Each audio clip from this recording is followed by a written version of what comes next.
Good evening, ladies and gentlemen, and welcome to another reader event, one of a number that we've been having in recent times, and with a lot of success and a lot of good feedback. We aim to have these on a regular basis, and really encourage your thoughts as well about topics, members of staff that you think you'd like to tackle in full force combat on stage at some stage in the future. So we're up for it, that's for sure. Tonight's topic is a really interesting one, and one where there are many views and contested debates. It's on the issue of our letters page, our op-ed page, our opinion writing, and the process of editorials. Now, normally at these occasions, I stand up and say a few opening remarks and then happily go back there somewhere. But tonight, in terms of the questions about editorials, of which I both initiate and sign off on, you've got me to tackle as well. It's interesting, I think, when it comes to these issues, that tonight's op-ed page, reflective of our serious masthead slogan of independent always, that we have a columnist, actually Alan Stokes, writing about us, Fairfax, and about some of the issues that have been detailed in yet another book by a former Fairfax colleague about the travails that are affecting our company. We don't shy away from debate about ourselves. We actually encourage it. We think that's a good thing, a sign of strength rather than a sign of weakness. Our editorial tonight is on the incredible case of our journalistic colleague Peter Grester in Egypt. It's sadly one of those editorials that writes itself, but that's what we've got on the in the leader section today, and it's also a topic that is of great interest to you, our readers, and is the lead letter on the letters page tomorrow. Just in terms of introduction, in terms of the Herald and where we're at the moment, we're in a frightfully good shape, actually, and not least because of your loyalty and faith in us. We've just celebrated another milestone in what they call the EMMA metrics, which is the Enhanced Media Metrics Australia results, which records the amount of readership that we have across our printed products and our digital products. And it shows that far and away we are the biggest and most appreciated masthead in Australia. That's both, gratifying, but also humbling as well, and gives us a really big sense of the seriousness with which we're taken in the community, and just the responsibilities that we have in Australia, but also to our readers. I'd also like to point out that we're joined by a number of people who aren't on stage here tonight. One is the what we claim is legendary, and rightly so, Sydney Morning Herald columnist and staffer Damien Murphy, trying to remain anonymous up there. Hand up, Damien, and his good wife. There he is, a great journalist. And Rob Ashton, I think I saw earlier tonight. Hey, Rob, good to see you. Now, Rob is an unsung hero, and I'm glad he's here, and I'm able to acknowledge he's present.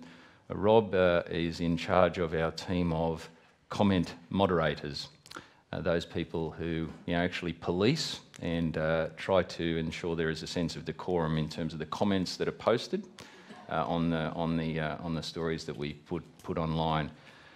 And it's interesting that we're just about to expand that service. Rob will be at the helm of an expanded service that will see those comments opened and monitored and moderated 7 days a week around the clock, which is something that we've been wanting to do for a long time, and I'm really pleased that that's happening and that Rob's going to be at the helm of that. He's a fantastic person to have there. So thank you, Rob.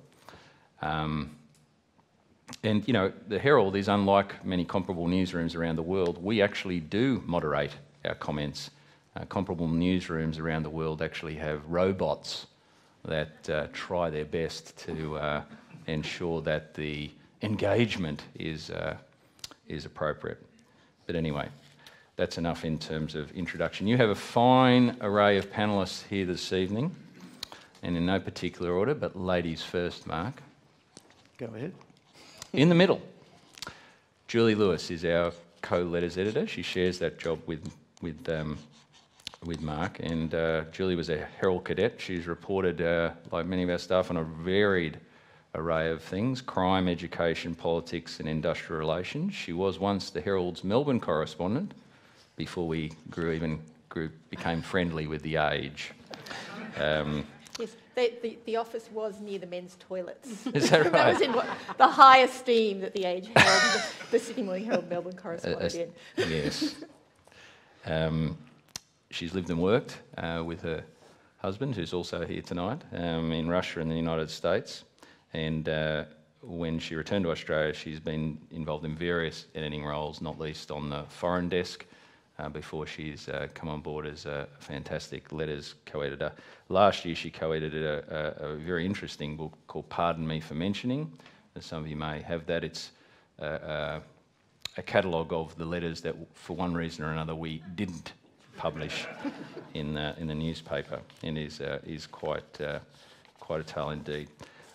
Helen Pitt is alongside me. She is the editor of our much-loved opinion page, and also is responsible for the opinion pieces that don't make it to the printed product, but actually do make it to our online sites. Now, Helen started at the Herald when she was asked as a 16-year-old to write a review of the teen film Puberty Blues.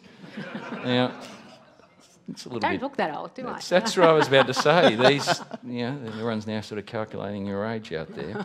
She began as a cadet with the Herald. They call them trainees now. We like to still call them cadets. In 1986, also worked as a Melbourne correspondent. That makes three of us, indeed. I don't know where you were located. Religious affairs reporter and a general reporter, freelance writer at the Bulletin, and a TV reporter at Euronews in France. And she's come back to the Herald in 2010 after more than a decade reporting and living in the United States, and she's a fantastic opinion editor. And welcome, Helen. And Mark, up the end here, he's also done more than 25 years as a journalist. He's worked in 6 countries, including, which I didn't know shamefully until today, 7 years for the United Nations in the former Yugoslavia during the conflict there. Pretty apt for the issues of the day. At Fairfax, he's been a production editor. He's been a literary editor for the Sun Herald. He's also been the acting literary editor for the Herald, and still maintains a close association with our book section. And he now co-edits the letters page for the Herald and the Sun Herald. So they're our wonderful panellists tonight. So how we'll go is to, I think each of them are yearning to say something. They're now looking at me saying, "You've hogged the stage for far too long, get on with it," and I will. And don't know who you are. Oh! We just pulled him off the street. That's a rare moment, me not boasting about it. My name's Darren Goodsir. I'm the editor-in-chief of the Sydney Morning Herald and the Sun Herald. And it's my role and task and privilege to be responsible for the running of the newspaper, and vaguely responsible for what these great people do across print, the website, the mobile site, our social media sites, and any other iteration that we appear on. So thank you for bringing that to my attention. All right, so we're going to say some brief statements. Based on previous events, the Q&A is the best part rather than what we say, and so we'll try and restrict our comments accordingly. There'll be a microphone passed around for those of you who wish to say something, so just wait until that comes to you before beaming in. But I don't know what the batting order is. Have you worked that out? I can start. Mark McEvoy. Good evening, ladies and gentlemen. Thanks, Darren. On Saturday, I ran a letter by a regular contributor, and I won't mention his name in case he's here and he doesn't want me to, but he said, and I'll quote him here, he said, "Since the Abbott government was elected, writing letters has become more and more difficult. There are just too many issues." Obviously very tongue-in-cheek, but he had a good point about what we do, and we write about issues on the letters page. And of course, Julie and I are mere gatekeepers for all of you who write letters, and it really is a forum for your voice. It's a place where you can express your opinion, your ideas, your grievances, your complaints, and it's not a place that we try to waste space with letting politicians have their say about what their message is or what companies or interest groups want to do in spruiking their ideas. We try and reserve it for the readers of our paper. So what I might do now is just give you a little rundown about what the process is for producing the page, and that might give you a bit of insight, not only about how we do it, but also what's the best time for you to write a letter. When I come in the morning around 9 o'clock, there are usually a couple of 100 letters already in the in tray. And I'll call them letters, but they're emails. But for tradition's sake, we call them letters. And we can expect through the course of the day up to about 400 letters. So we have a big task ahead of us of working out which are the most interesting letters to do with the most topical issues of the day. In that first couple of hours of work, we work out the left-hand page by writing, this is the way I operate, I'm not sure how you operate, but I write a list of what are the main issues of the day, and I formulate what's going to go on that left page as the lead issue, as well as what the box letter is down, and you're probably all familiar with that. And that takes up about 700 words, 6 to 8 letters for the lead issue, and the box letter is about 200 words, and we usually run a single issue in that, which is separate from the lead issue. That goes up till about lunchtime, working that out for me. Oh, I'm finished by 11. We send that off to the sub-editors, and they do their work on it. And then from lunchtime to about mid-afternoon, I work out what's going to go on the right page, which is the main body of letters, which is usually about 12 to 15 letters, and it's 900 words, and it's a whole list of those issues I've worked out for the day. And in doing that, it takes us up to a point where we can't really consider too many more letters after a certain time, which is usually about 3:30, 4 o'clock, because we have deadlines to meet for production, and also the sub-editors who put the pages together for us have got to get the page off the floor by 5:30. So that's quite important to us to meet that deadline. So what I'm letting you know is the most important letters that we consider, and the ones that make the core of the letters page, come between about 6 a.m. and 9 a.m. and that's when people respond to the letters page. That's when people wake up over their cornflakes, which many people tell me they spill as they read the issues. They write their letters, and we have to do that for production reasons, but we do consider letters through the rest of the day, but it's those first few hours of the day that are the most important. Now, also we have to consider deadlines, and we have to meet those, so that restricts us. We have legal ramifications for certain letters. Some people who get very passionate might say very nasty things about people. We've got to make sure that that's not published. We send letters off to lawyers to check for that reason. We have to make sure all the facts in the letters are correct, because people also, in the passion of the moment, forget what the actual facts are when they write their letters. So we've got to check all of that. And then, of course, we put down most of our work, as I said, by 5:30 on the print version, but at midnight, the digital version goes off as well. So that's quite important. But anyway, I just thought I'd let you know how that works, and I just want to stress, get your letters in early. So I think Julie now is going to give you a bit of advice about how to write the perfect letter.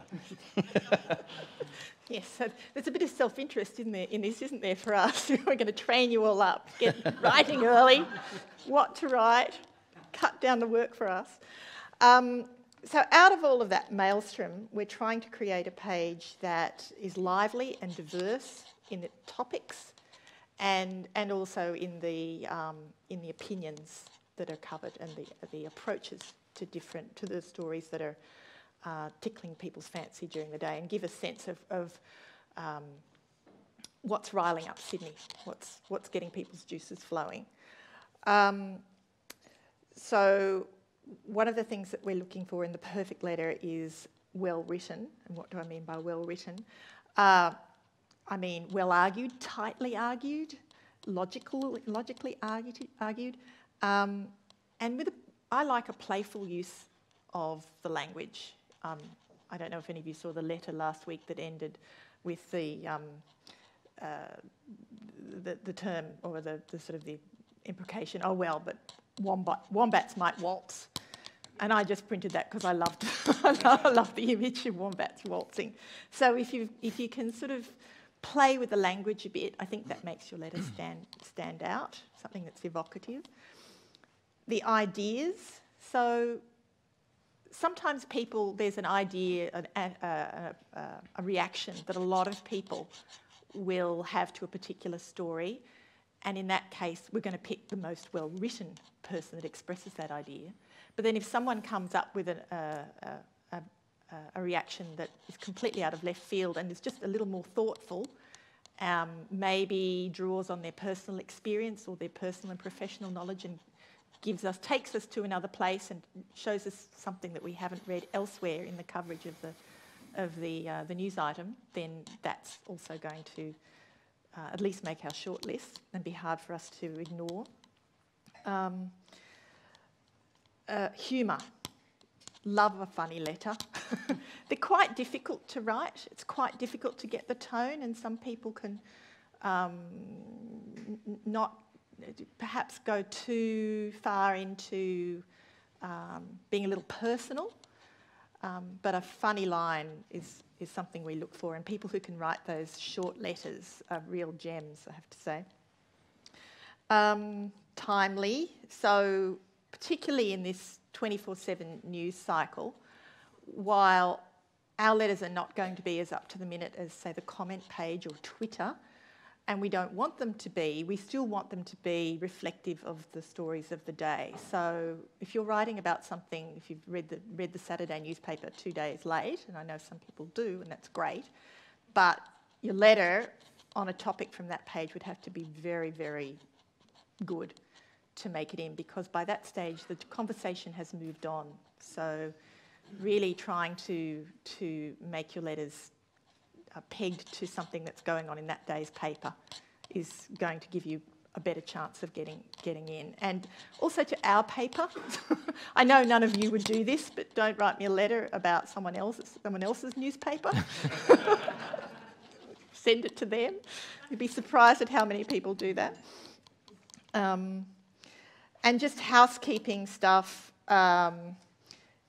Don't send the letter to lots of newspapers. We only like to print letters that have been sent specifically to us, because we have so many people trying to get in the paper. We think we're going to give priority to the people who really want their letter in the Sydney Morning Herald, not wherever they can get it printed. Shorter is better. 120 words is nice. You know, Twitter only gets you 140 characters. You can get 120 words with a letter. Name, address, telephone number. If I have to write to you and say, I love your letter, I'm considering it, but you need to give me your name, address and telephone number, by the time you get back to me, I might have already moved on, and those deadlines, those crucial deadlines that Mark was talking about, have passed, and the moment's gone. And also, as Mark was saying, with facts, if you have a fact in your letter that maybe isn't going to be easily checked, it's not in the news story, it's not part of the conversation at the moment, it's quite useful if you put a link in there. That saves me a bit of time, and then I know, yep, that's kosher. I can put that letter on my short list. Very quickly, things not to do. Don't get personal. Don't get personal about politicians or about other letter writers, or make assumptions about other letter writers. You know it's hard. I'm not saying don't make jokes, but it's just there's a tonal thing that you've got to be careful about. Don't misread what people have said and write, as Mark said, write this very impassioned letter, but it's based on a misreading of what someone has said. So I get very excited about the letter. I think, oh, this is well written, and then I look and I think, but that's not what so-and-so actually said. So it's really worth, just before you get all fired up, just double checking. So don't argue based on a false premise. And just keep it tight. The tighter the better, really. It's a good discipline, I think, to try and make it short and punchy and get to the point as quickly as you can. Like I just did. Thanks, Julie. Yeah, well, sort of similar principles apply on the op-ed page, which is no longer the op-ed page, it's pages, and it's no longer opposite the editorial, which is what it used to be. So it's now, we call it the comment page because it's people's opinions. And as I said, in those olden days when it was the realm of the houndstooth jacket and the leather patches and the pipe smoking sort of old men of the newsroom, as Damien Murphy has always called it, it was a different area. It was a more thoughtful area of the paper, which it still remains. However, you know, obviously you can't smoke in the newsroom anymore, and things have sort of shifted in some ways. The role was always kind of seen as the Voltaire of the newsroom, in that I may not agree with what you have to say, but I'll defend to the death your right to say it. I don't know that he actually truly said that. That's always disputed that he was the one that actually said that. However, like in most newspaper stories, never let the truth stand in the way of a good story.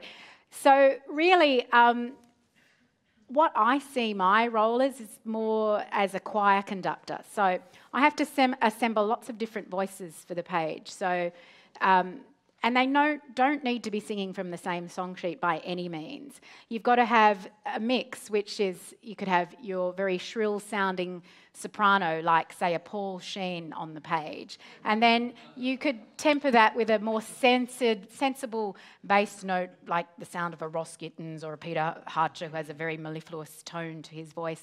And I don't just mean how they sound, I mean how they write. And then you can contrast it by the complexity of an alto, which is like an Elizabeth Farrelly, that's, you know, really deep and rich and resonant, but you may not appreciate it until you sort of step back and have a look at it. And then you've got a lovely tenor tone of Waleed Ali, who brings a sort of a sensible sound to the page and ends the week on a note that I think always gets people thinking and responding. And he's a musician too, as he plays in a rock band as well as the many other 1,000 things he does. So that's kind of how I see my role. And in the mix, I try to get something for everyone as much as I can, something for mum, dad, the grandparents, the kids. The editor. Everyone, the editor's family, the editor's neighbours, you know, something that... Don't give too much away. Jokes. No, just something that I think different people will be interested in, you know. So it's something that could be light and frivolous in one column and something very serious on another. So it is, again, a bit like the letters. It reflects the diversity of the city. But, I mean, really the main criteria for a piece for me, for a piece of writing, is what Peter Fitzsimons always says to me after he's submitted a piece, is, does it sing? And I think you know what that means. You can read a piece of writing that really works for you, and I can tell you I read hundreds a day. And if you haven't got me in that first few paragraphs, you're not going to get my readers either, because I read a lot of submissions. So, I mean, but that is the trick. That is the hard part. How do you make a story sing? So, in terms of what I look for, there's 5 things I sort of would say to you to do, and 5 things I'd say not to do. And this is what we call, in our new online world of journalism, the listicle, which is a mixture of a list come article.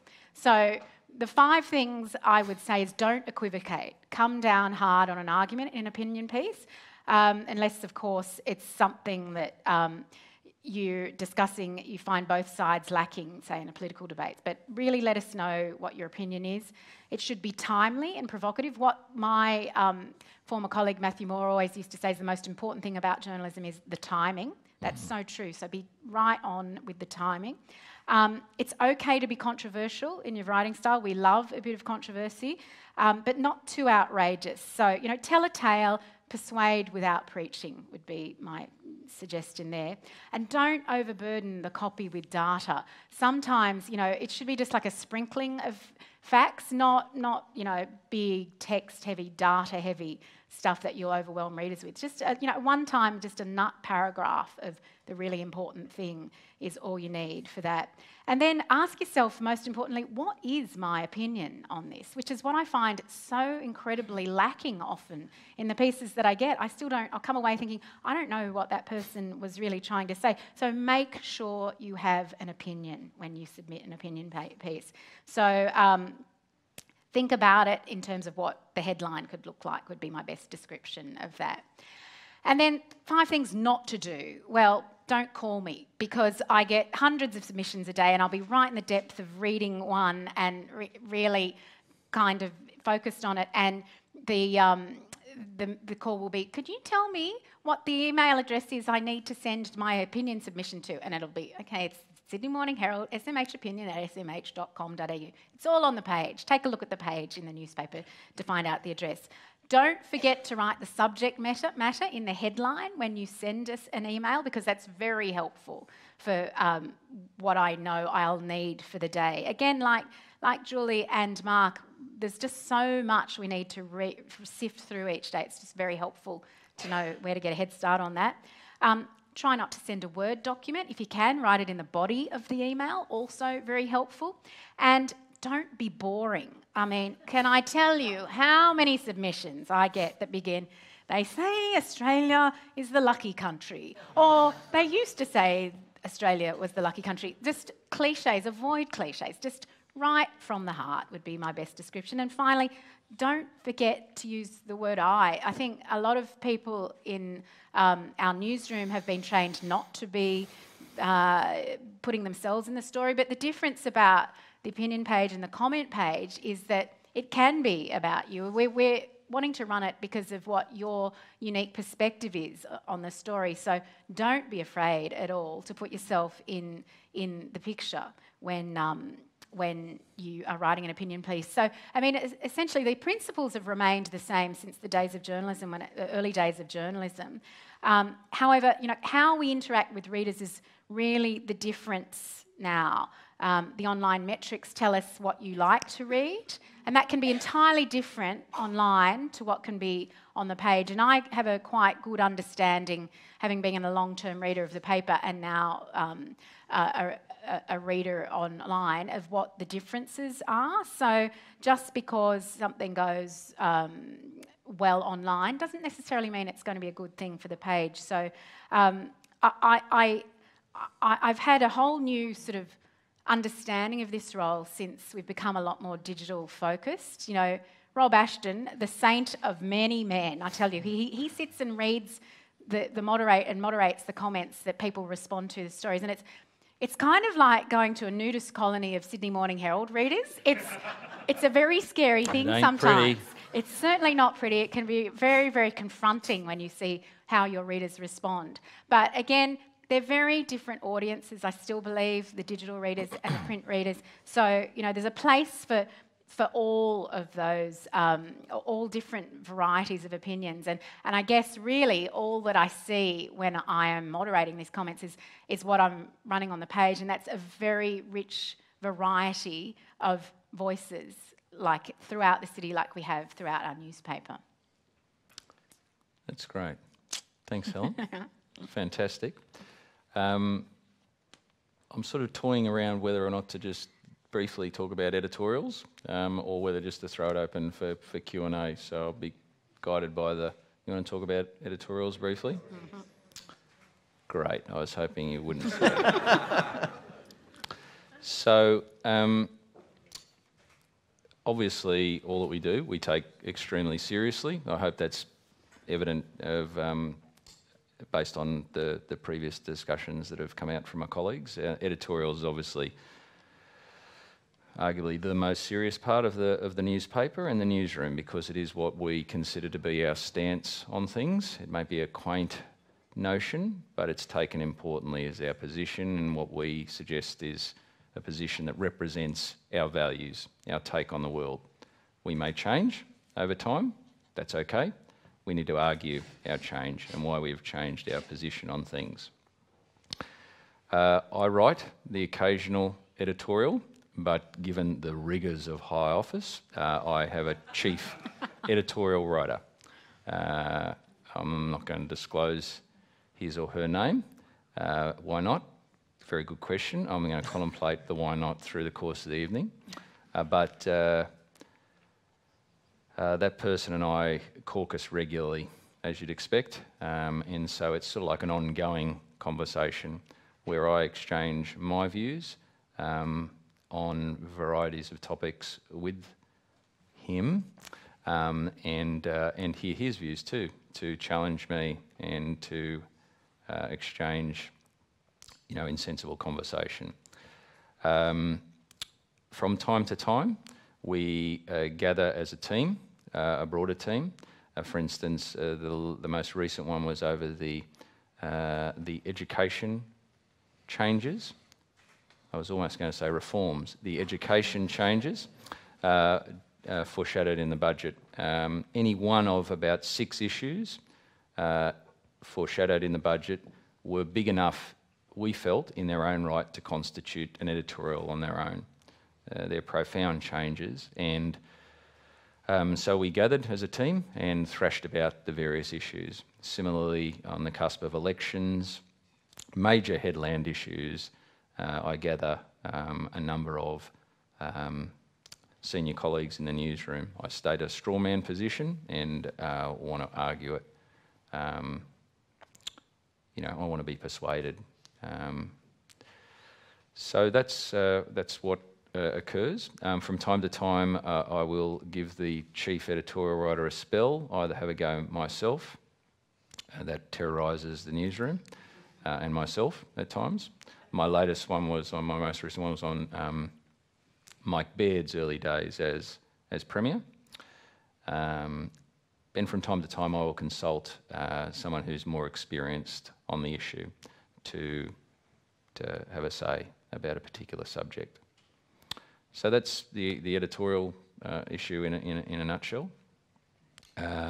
Where a recent arising is about how we will actually post our editorial on our digital site first, before actually having it republished in the newspaper, if the issue is of such, we think, of such considerable importance that we need to actually state our position sooner rather than later. Right, so that's a brief summation, I think.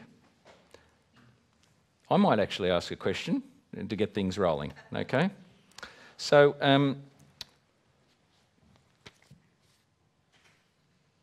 Julie, Mark, how do you verify the letters on the page? Like, I understand, well, I know that we go at great pains to actually establish who is writing the letter, to establish the veracity of the person or the organisation involved, something that in Rob Ashton's world of comment moderation, people can obviously post anonymously, as it were. Yeah, so the first thing we do when we shortlist a letter is see if that person's been published before. And that means that person will have been through our rigorous processes and we can wave them through. If they haven't been published before, either I on a Sunday or during the weekday, our wonderful assistant Ben Willing will look if you're in the white pages, and we can match your number, your address and your telephone number on the white pages. Then we say, yes, we know that person, they're out there. If that fails, we send it to the library, and we have property records that we can access. And if they can find that you own property, the address that you've given us, we go with that. If that fails, we'll go to the electoral roll and we'll try and see if we can find you on the electoral roll. But if we can't find you on the electoral roll, you might get a call from me or from Ben saying, could you tell us your middle name, please? Because that would help us find you on the electoral roll. So we'll go back to the electoral roll with the middle name. If that still doesn't work, we will ask you to send a smartphone photo.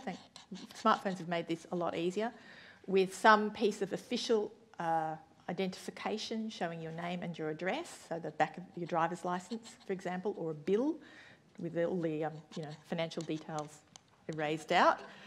And that's a really good way of doing it, or a piece of mail. And by then we'll allow you to open a Sydney Morning Herald bank account. Yes. So it's not just good enough to say I'm a subscriber, because we actually don't link up with the subscriber. We have to go through those processes. There are actually people who try to write letters under a false name, so it's very important that we have genuine letter writers, and people are who they say they are. I once had a letter writer. It's fair to you as well as to us. You know. I had a letter writer who signed himself so and so Long Paddock, and I looked in the library, and he'd been published in lots of other publications, in the Age and in the Australian. Joe so and so the Long Paddock. I thought, that's a really odd address, the Long Paddock. So I rang him up, and he was a swaggy. When he said the Long Paddock, he meant he was travelling, right. He was on the Long Paddock. But no one had ever checked this before. He'd just been signed off as the Long Paddock for years and years on various publications. So in the end, he was registered on the electoral roll at his daughter's place in Manly. So unfortunately, even though the Long Paddock was a lovely, evocative address, we had him in Manly. I have a question about opinion. It may reveal my ideological bent, but it does seem to me that you offer an outlet for opinion by retired politicians, so Peter Reith, Amanda Vanstone, perhaps less recently.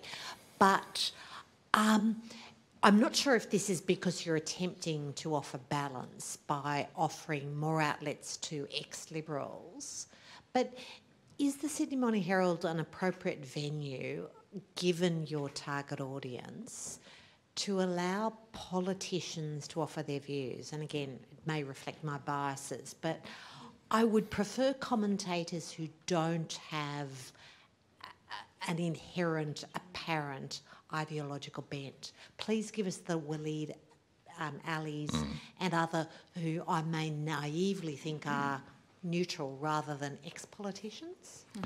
Great question. Helen Pitt.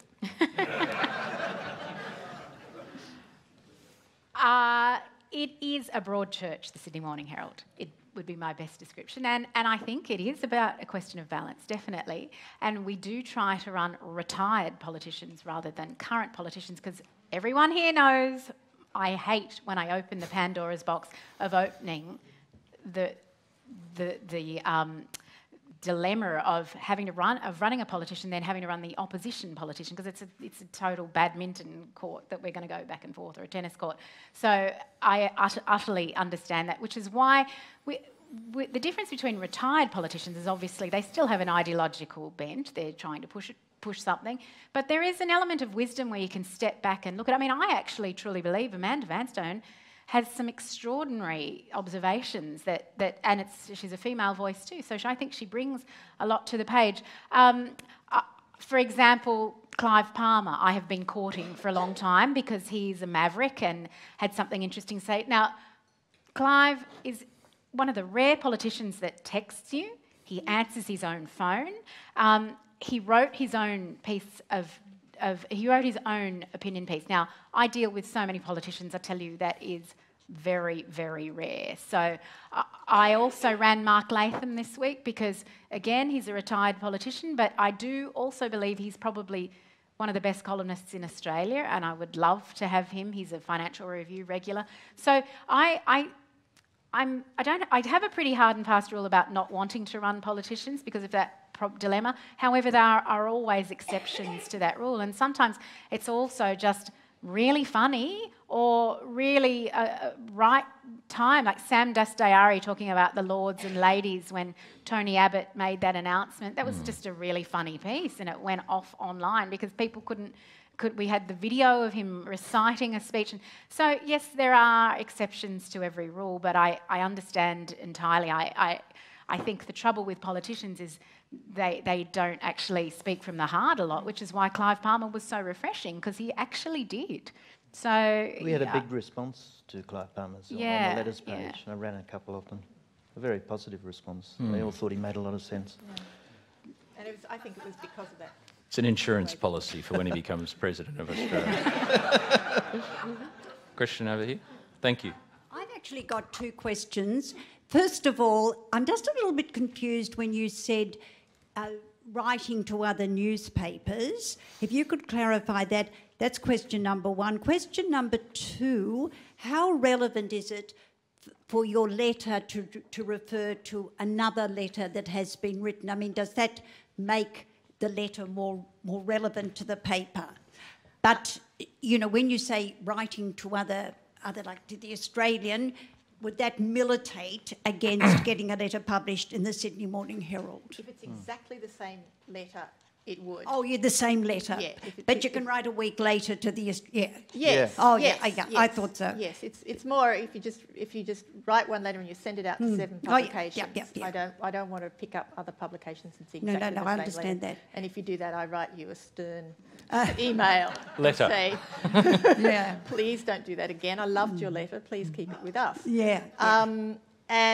Yes, it does help if you're referring to another letter, because we do also like to have a conversation going and to have people feel like they're part of a community who are batting ideas amongst the community. So, yeah, and so either referring to a letter or referring to something in the paper does keep that idea of currency and that idea of a city or readership talking to itself, talking amongst itself. Okay.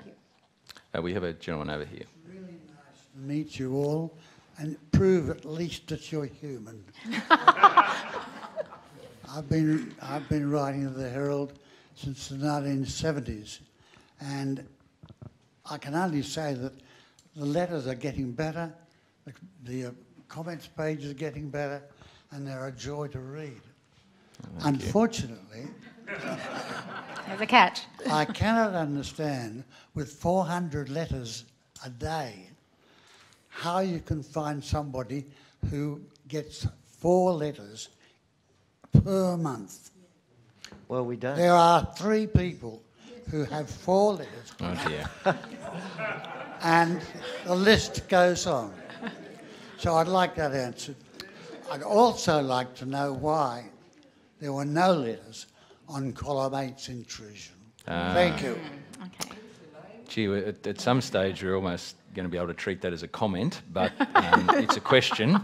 So over to you. Thank you. Well, the thing about, we do have a guideline, and that is that we encourage people to write as often as they want, but we can only publish 2 letters a month from each person and 1 letter a week from each person. And we try to make sure that rule is followed. Sometimes we forget.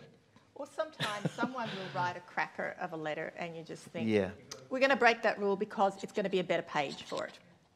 But when we put the page together, we check that name hasn't been published more than once in the previous month. One guy got in twice in the one edition. It happens. It happens. When that happens, that's a mistake. And we have letter writers who monitor the page daily and send us reports It's the about how truth. many we're running. And We love that. The more help we get, the best. That tends to happen a lot when people have just started or there's been some new technological process, and so... Or Julie and Mark are on holidays. Yeah. Yeah, that's true. I should pick up just quickly the column 8 issue, which I bear responsibility for. Here we are. It's like it was orphaned on the arts page. I took the decision to find it a happier home. I've received just as much consternation in the newsroom about the decision as I have with our readers, particularly with the letters editors over here, who obviously saw some of their acreage diminished. It's not a decision I took lightly. I did not suppress comment about the move, but saw it restricted in the column 8 itself rather than on the letters page. Maybe that's a decision I would revisit if I had the time again. I'm not going to move it for the time being. I don't want to move it all over the place, so it confuses and confounds readers. The only other place I felt it could have been was, now that we have 5 columns rather than column 8, which was obviously the old broadsheet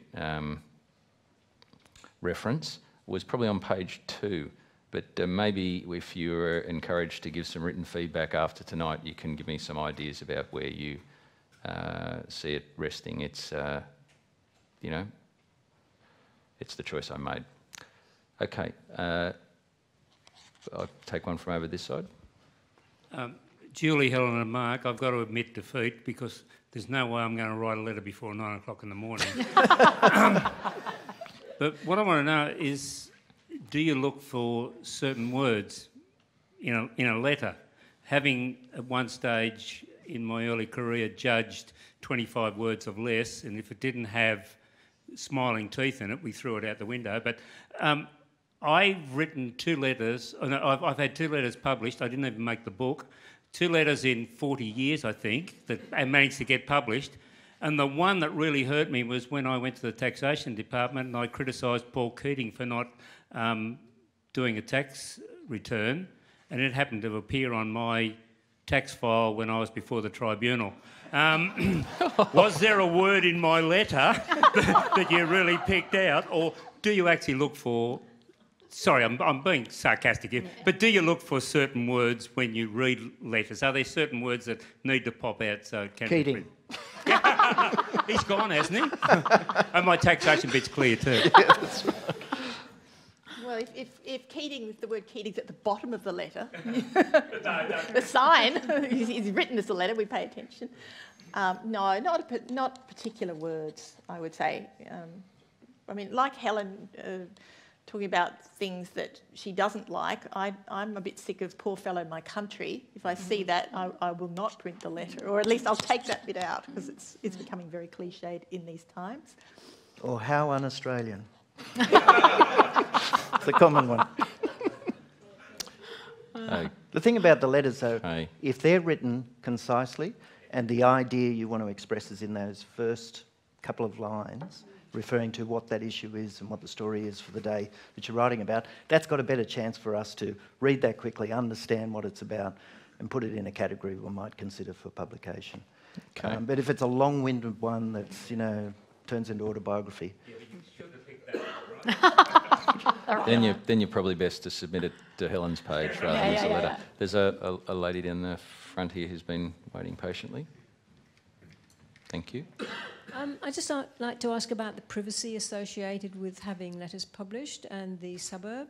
I've had follow-ups to letters that I've written. I've had a physical abusive letter in my letterbox. And I've had many calls on my phone. People, and one person keeps ringing me still. Dear. And it's like stalking. It's quite scary because they actually know your address, and it's a worry. Yeah, look, I think people who are prepared to write to the letters page and use their real name and their suburb are really brave, because you are prepared to put your name to your opinions. And there's a lot of people out there today who are expressing opinions but not being prepared to go that step further. And it is unfortunate that people then follow up in that cowardly way with people whose opinions they disagree with, stalk them in that way. And I know that there are quite a few letter writers who've had that experience and who've sent me the letters of abuse that they've copped, the pornography.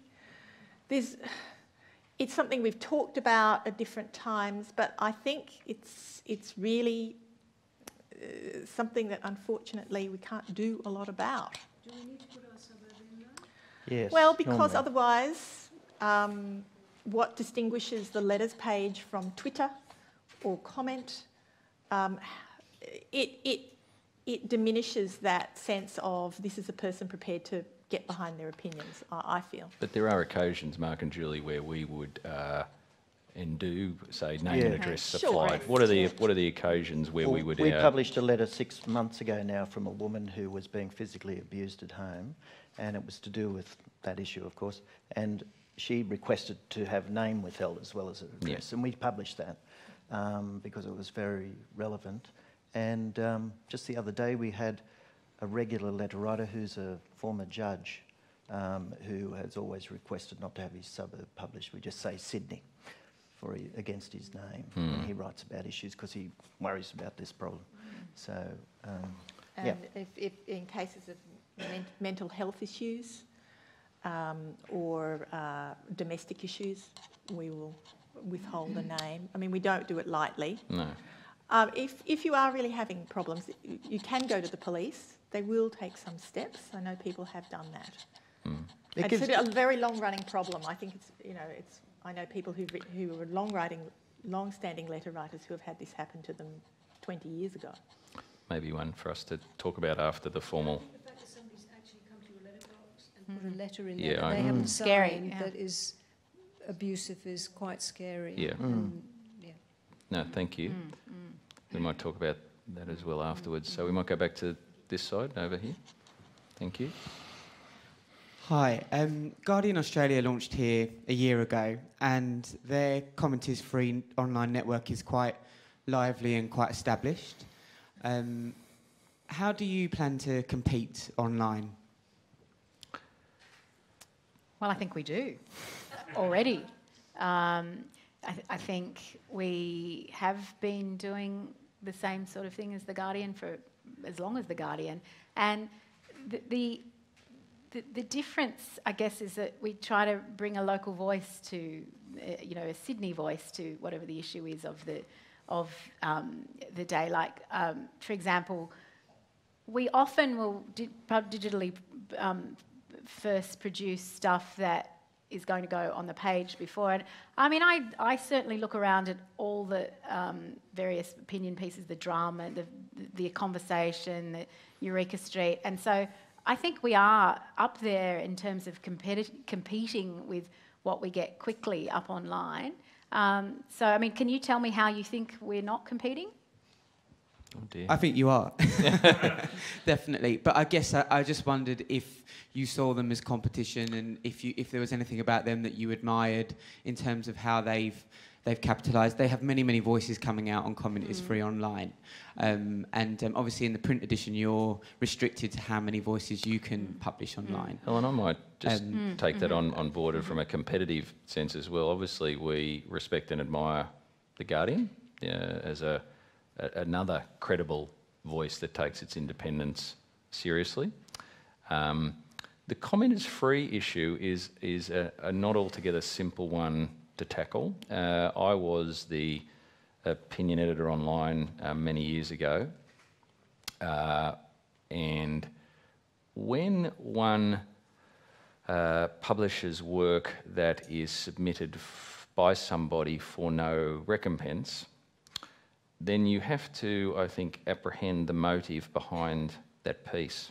It doesn't mean to say it's not without merit. It can be somebody who is completely passionate about the subject and or well-meaning, but then there are some who will be just pushing a barrow and don't wish to be paid. So everyone, excluding Clive Palmer, is paid for their submissions on the op-ed page. That was a joke, by the way. No, he didn't ask for payment. That's the beauty. But anyway, I think it's a good piece. I think in serious response, though, we see The Guardian as a competitor for sure. First of all, just a comment in regard to something else I said earlier on about the tax office. Also, ASIO reads the letters page as well, because I was contacted once by ASIO and asked for an interview. And secondly, in regard to getting pornographic and getting material that you don't really like, the best thing to do is put a privately listed number. That's what I had to do, because I used to get anonymous letters, hate mail, and also get phone calls. Okay, apart from that, a question for Helen and also one for Julie and Mark. First of all, Helen, in regard to the opinion page, I'm just wondering as to what led you to, or I'm not sure whether you're responsible, but for Mark Sawyer to write an article recently about racism. It was a very juvenile article. I thought it was just something that a 15-year-old could write. It just had no argument whatsoever, and I was just really disappointed with that particular opinion piece. And secondly, also, Richard Ackland going from the Herald, who I thought was just a brilliant commentator. I don't know whether you can comment on that. You take the first one, Helen. I'll take the Ackland one. All right. And in regard to the letters page for Julie and Mark, I recently had a letter where I used the word, or I said, and it had FU and then blah, blah, blah. But it was really relevant in that particular letter. So I'm just wondering as to why we still have to have that, ... I mean, we're all adults. We hear it every day. Kids as young as 7, 8, 9 years of age, you hear it at the bus stop, you hear it at work, you hear it everywhere. It's why we have to, have it deleted. Well, I remember running that letter, Con, and it's actually not to do with us, it's to do with the style of the newspaper. And yes, of course, we can all read that language and we're all mature enough to, but we are a family newspaper. We have to cater for, all demographics who might be reading the paper.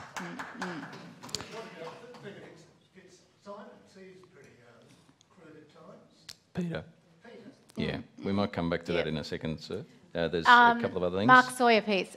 I thought it was provocative. I knew it would get a reaction. And I do also believe I've lived in several different countries, and I think the point of what he was trying to say was we are all racist. And that is the underlying tone of that story. However you might have read the ins and outs or the intricacies of it, I think what he was saying had some validity, and I knew it would get enormous reaction, and it did on Twitter, but I think he was responding to Warren Ryan's piece. That's the important thing to remember. So when people sort of got overboard, we need a reaction, we need a response to Warren, we need a response to Mark Sawyer, well, his already was a response to what is racism, what constitutes racism. It got a lot of people talking, and again, there's a fine line between offence and the right to free comment, but I felt in that particular case that he had a good argument that we've got these racist expressions in our language, smoke like a Turk, all those sorts of things, that what do they mean? And he shone a light on all of that. And I mean, for me, it was actually the sign of a good opinion piece because it got up a lot of people's noses, it got people responding. Again, that's a part of my role, I think, to provoke what this term racism means. And you don't want your tired old voices on this subject. It's a controversial subject, and it's due to have a little discussion about what it means to be racist, I believe. So that's why I made that call. And as for Richard Ackland, negotiations are continuing, and I'd expect to see him back on the Herald's opinion page in due course. He's a fantastic columnist and someone whose voice is much needed on the page. In some of the overseas journals, there is a letter followed by a reply, followed by a reply, which goes on for several entertaining weeks. In the Herald, I only see a letter followed by a contradiction, apart from, I think, Mrs. Watson and her bathtub some years ago. Do you not get the reply to the reply to the reply, or do you not choose not to publish it? Are you meaning by the person who, the same people having a conversation with one another? Yes, sometimes I think they're academics with nothing better to do. Yeah. No, I didn't make this editorial decision. It's been a long-standing decision. I'd say maybe the letters editor before me, or even the one before that, decided that it was that was a policy on the paper, and there was a lot of toing and froing and right of reply and sort of the tennis match between two people. And the feeling was that it cut down the opportunities for other people to speak, and that it could get a little bit dull after a while. So they just decided that the policy would be no right of reply. So we've stuck with that. Happy to hear any opinions to the contrary. I don't know what the readership of the Herald is in regional areas, but it seems to me that there's a lack on the opinion pages about regional and rural issues. And I'm wondering why. I'm really wondering why. There are plenty of issues out there, the decline of some country towns, the impact of mining, agriculture itself, fishing, and so forth. Is it a conscious decision not to have material from rural areas? No, it's not. We just don't get very many submissions from rural Australia, frankly. And I think that speaks to engagement. You know, we are a Sydney newspaper. I would like us to have a lot more regional interaction, but the truth is they are quite likely writing to the Wee War, advertiser or the Dubbo Liberal on an issue that they're particularly feeling very strongly about. I mean, on the issue of mining, you know, I've reached out into a number of little communities and got, you know, Phil Laird from the Lock the Gate Alliance, and I've got tentacles to things. I've got a very good submission on paid parental leave from a man who is a teacher in rural Australia, and I plan to run that soon too. But the thing is, it's sheerly a lack of submissions on those issues, because I do believe they're engaging with their own newspaper because that's their own local forum. Maybe we need to go on the road, Darren.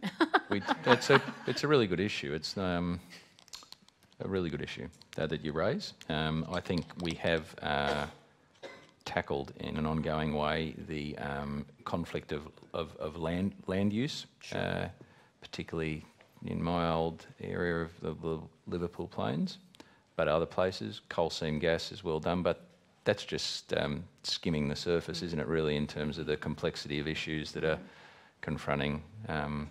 So what is the impact of the Herald in regional areas? Do you know the numbers? So it's hard to know in terms of the digital presence, but in terms of the newspaper, probably about 1/3, give or take a bit, of our print circulation is what you'd say outside of Greater Metropolitan Sydney. So it's not insignificant.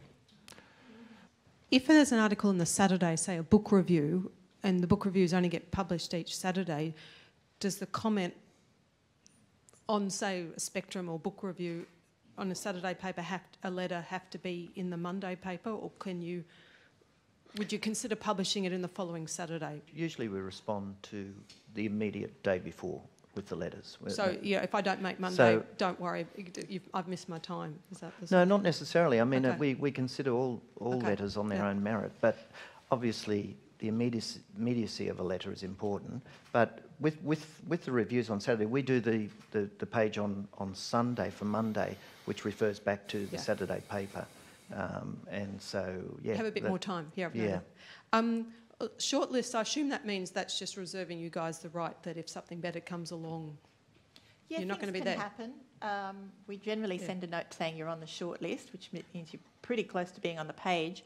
But things can happen at the last minute. Big news story could break and we decide we want to put some stories in there, or it could be a legal problem with it and we just got to, the lawyers say just get rid of it. So there could be some various reasons why what's on the shortlist doesn't actually make the page. Now, I know you're very careful with the errors in the letters. I guess my question is to Helen. What about errors that are in the opinion pieces by your regular... What's the best forum if you wanted to comment on errors in the opinion piece? Is it through a letter? Yeah. Yes. Only through a letter. And column 8 also, there's a lot of errors, factual... I'm just talking factual errors there. Is your only redress to get a letter published? Is that the only way? Or a correction or a clarification in the newspaper. But you'd probably still send that to the letters editors and or myself or the op-ed page. So all the editors on the newsroom floor take that responsibility seriously. If there's an error of fact, we got the date wrong, or we put the point, 0.08, it should be in 0.8. That's our job. We would do that both in the newspaper and immediately online. So it may not be a letter to the editor. It may be in an egregious circumstance. It all depends. And does Heckler still exist? Forgive me if I don't know. No, it doesn't. Can I just add to what you are talking about there? We do have Reader Link as well, which is a fairly important point for all our readers to go to if they see mistakes and they want corrections. And you can write to Reader Link, and we have staff who look after your complaint and answer you. One final, for the opinion pieces, I know it has to be relevant. So even if you just have to consider it, you have to think this is what our readers today would want to read.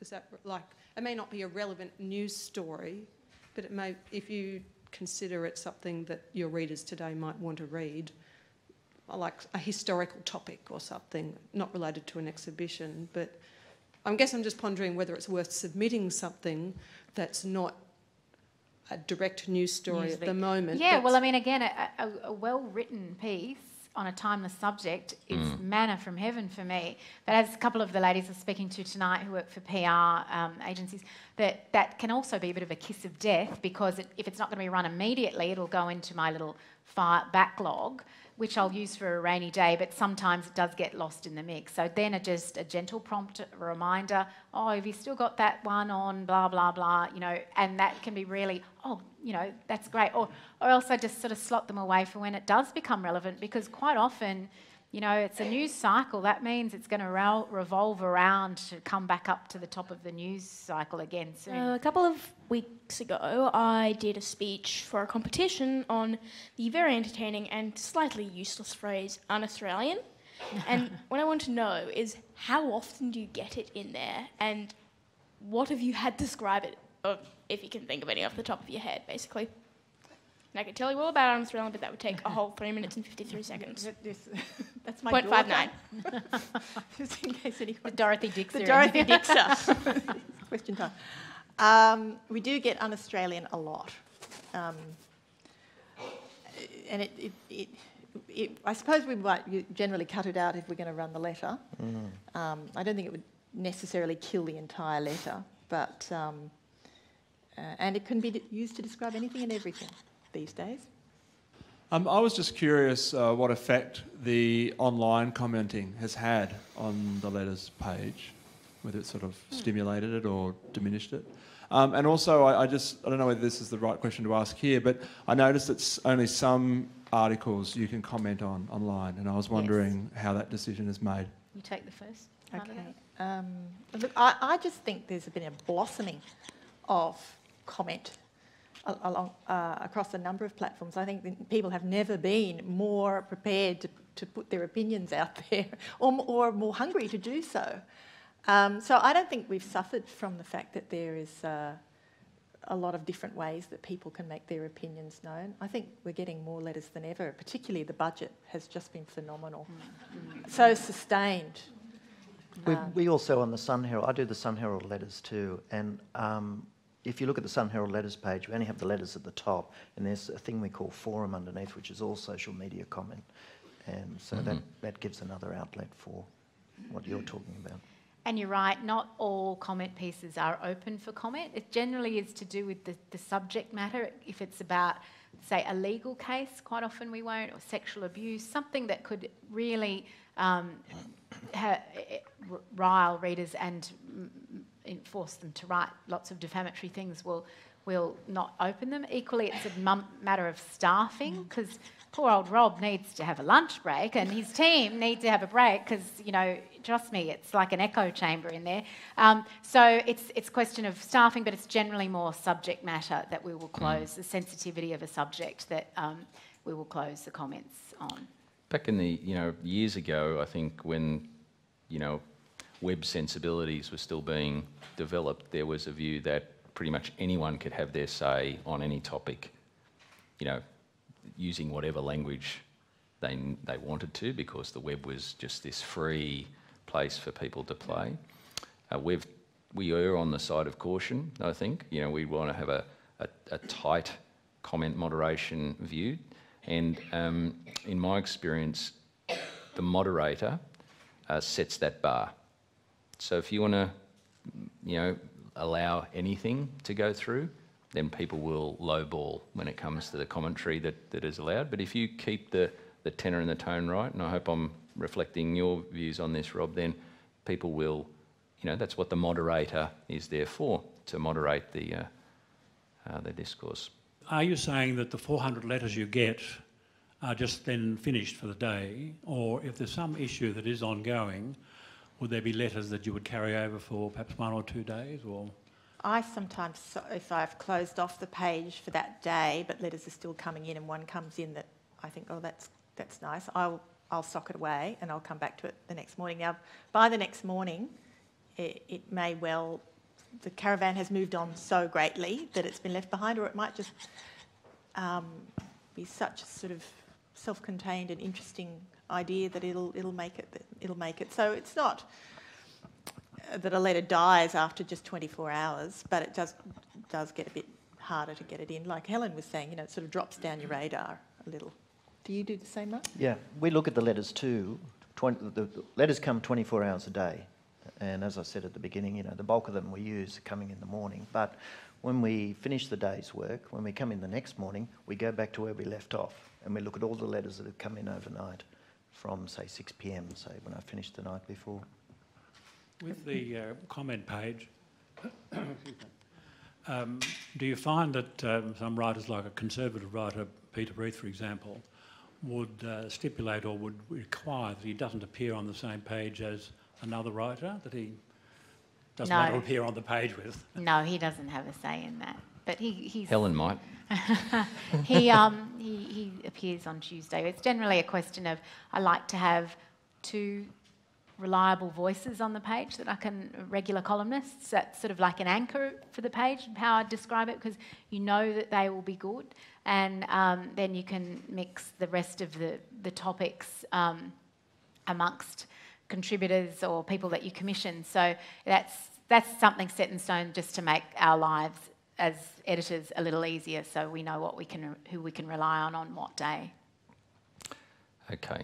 I'm getting the wind-up signal from the back and there's still hands going up. So we're going to linger, if you'll allow us to, after this formal end. But I really thank you very much for all of your questions and your engagement tonight. Like I said, we take your loyalty very seriously, and we're really encouraged to do more of these things. Really want to hear your feedback about things that we do, even column 8. You know, I think it seriously. You know, again, I'm here at the moment thinking, yet again, we still haven't allowed enough time for Q&A, and so maybe we'll continue to refine this. I think this is the 3rd or 4th time we've done this, and we're sort of, you know, finessing things as we go. I mean, I'm still thinking about the incredible day when Qantas was grounded and the entire letters double page had no space for anything other than Qantas. And another question we could ask is, what does the letters page have to reflect the absolute volume of the letters that get into? But anyway, that's something else we can have when we do part 2 of this. And also the fabulous unearthing, in my view, of on Helen's territory of Waleed Ali. If there's anybody who can negotiate complex issues in an apolitical way, it is that gentleman, and we are very gifted to have him as part of our stable at the moment, and we're arm twisting him to be an even more regular person on the page. So well done, Helen. Thank you again, all, and if we're going to hang around for a few moments afterwards, I'd encourage you to do so as well, but thank you very much for having us tonight. Thank you.